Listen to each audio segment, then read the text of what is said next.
भाई काय सांगाल, आज भरसभेमध्ये आरोप प्रत्यारोप भरपूर झालेले आहेत. एकंदरीत तुमच्यावर देखील आरोप करण्यात आला आहे विरोधकांकडून की आपण कोविड काळामध्ये मशिनरीचा घोटाळा केला आहे. कसं पाहता या घोटाळ्याकडे किंवा या आरोपाकडे? सदर जे आरोप केलेले आहेत ते बिनबुडाचे आहेत.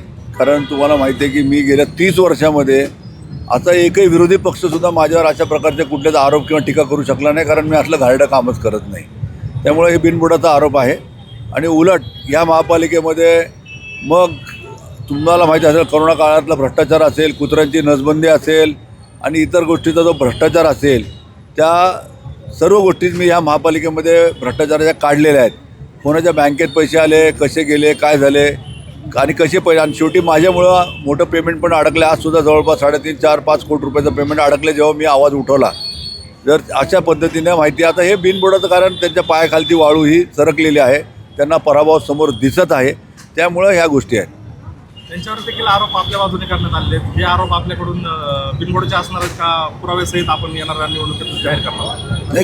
नाही, मी स्वतः अजितदादांनी खऱ्या अर्थाने या शहरासमोर सर्व पुरावे सहित त्यांनी दाखवले की ह्या महापालिकेची 9 वर्षामध्ये तिजोरी कशी खाली झाली, या महापालिका कर्जबाजारी कशी झाली आणि साधारणतः 45 ते 50 हजार कोटी रुपये पैसे गेले कुठं, ह्याचा हिशोब नागरिक मागतायत. आज आपण पाहताय की दादांच्या या प्रचार दौऱ्यामुळे संबंध शहरामध्ये आज राष्ट्रवादी काँग्रेस पक्षाचे जे उमेदवार आहेत ते विजयाच्या मार्गाने चाललेले आहेत. आणि त्या लोकांना भारतीय जनता पार्टीनं आज ह्या गोष्टीचं उत्तर देता येत नाही आहे, त्यांच्याकडे खुलासा करता त्यांना येत नाही आहे की हे पैसे गेले कुठं, भ्रष्टाचार झाला कसं. जसं दादांनी सांगितलं की 70,000च्या 7 कोटी अशा काही आकडे दादांनी जे सांगितलेले आहेत, हे वास्तव्य आहे आणि हे वास्तव्यापासून ते लपू शकत नाही. त्यामुळे ह्याचं उत्तर जनतेला त्यांना द्यावंच लागणार आहे.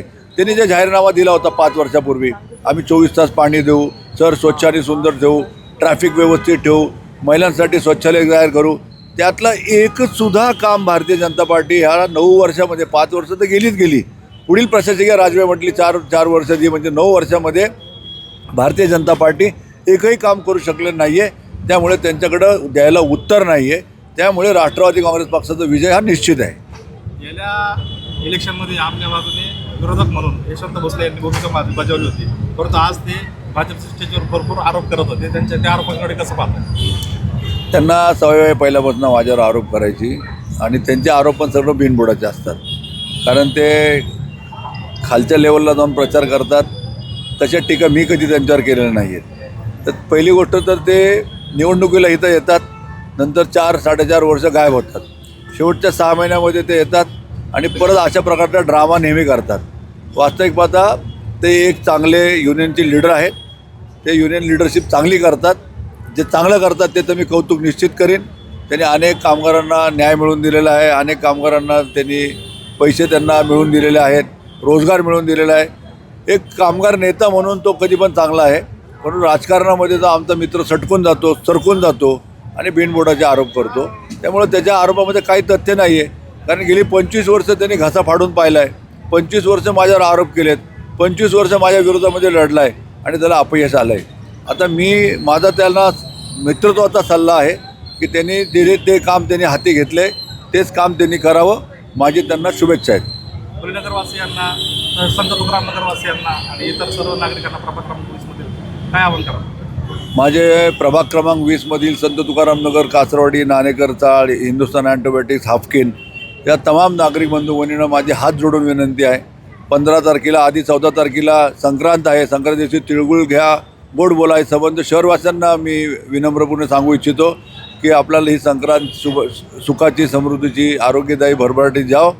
आणि 15 तारखेला त्याच गोड तोंडाने उठून त्यांनी राष्ट्रवादी काँग्रेस पक्षाचा घड्याळ या चिन्हावर मतदान करावं.